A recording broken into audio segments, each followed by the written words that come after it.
Good morning, friends. Happy Friday and May. Happy May.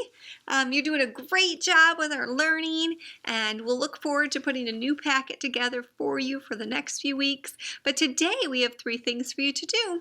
So we have our spelling test on, remember, 6.1, those OU and OW, the ow words. So take that spelling test on Spelling City and then send us a screenshot of that.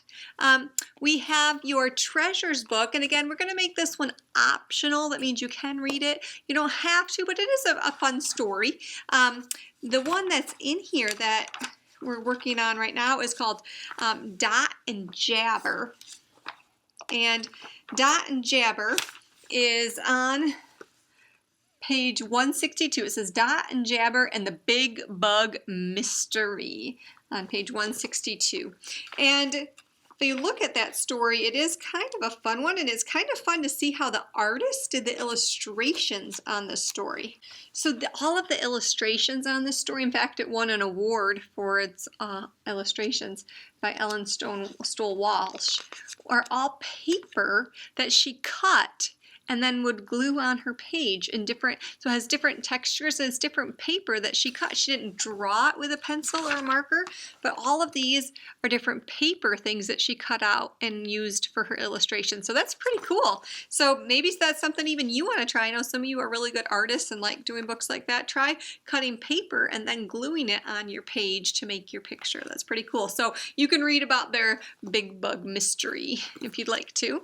And then we also you have another Friday book in there, so make sure you take your AR test either today or you can take it on Monday, but make sure you read it either today or over the weekend to be able to take that test. Happy Friday, everyone. Here's your math lesson for the day. This is a fun lesson with number grid problems. So what I did is I covered up some numbers right around the number 35. And what you need to figure out is what would be the number above 35? What would the number below 35 be? How about the one before 35 and the one after 35? Well, let's think about that for a minute. We know that the one above it would have to be a smaller number. It would be 10 less than 35. So what would 10 less than 35 be? Well, I know that it's going to be in the 5 family because it's in the 5 column.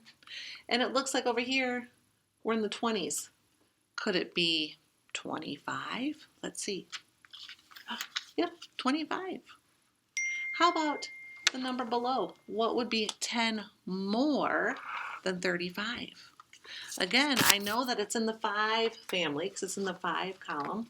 And it looks like if I go across this way, we're in the 40s. So it would be 45. Good job. Next, the number before 35 would be 1 less. What's 1 less than 35? If I'm counting, I have 31, 32, 33, 34. Right. The number after 35 is going to be 1 more than 35. So let's try this again. 31, 32, 33, 34, 35, 36. Good job. Good job. All right, I'm going to do another one. We'll try one more. In order for me to figure out what number is above 53, remember it's 10 less. So it's going to be a smaller number. So what is 10 less than 53? We know it's going to have a 3 in it. It looks like it's in the same row as the 40s. So it's going to be 43. Good job. How about 10 more? What's going to be the number below 53? Well, we know it's in the 3 family. It looks like it's in the same row as the 60s. So it is 63. Good job. Next, what is 1 less than 53? What would be the one that comes right before 53? We have 51, 52. Yes, good job. And then, what's 1 more than 53? 51, 52, 53, and 54. Good job. This is a fun game that you could play with mom or dad or with a brother or sister. You could take turns with your hundreds chart doing that same thing where you cover the numbers right around another number. And then they have to guess what's 10 less, 10 more, 1 less, 1 more. That would be a fun game for you to play. And you could cover up your hundreds chart with little chips, like those chips that we use when we play bump, or with little pieces of paper, and you could practice that at home. I also have a paper that I want you to work on. Now, it does not show the whole hundreds chart because that would just be too much. So they just show you the section like what I had covered. So this one right here.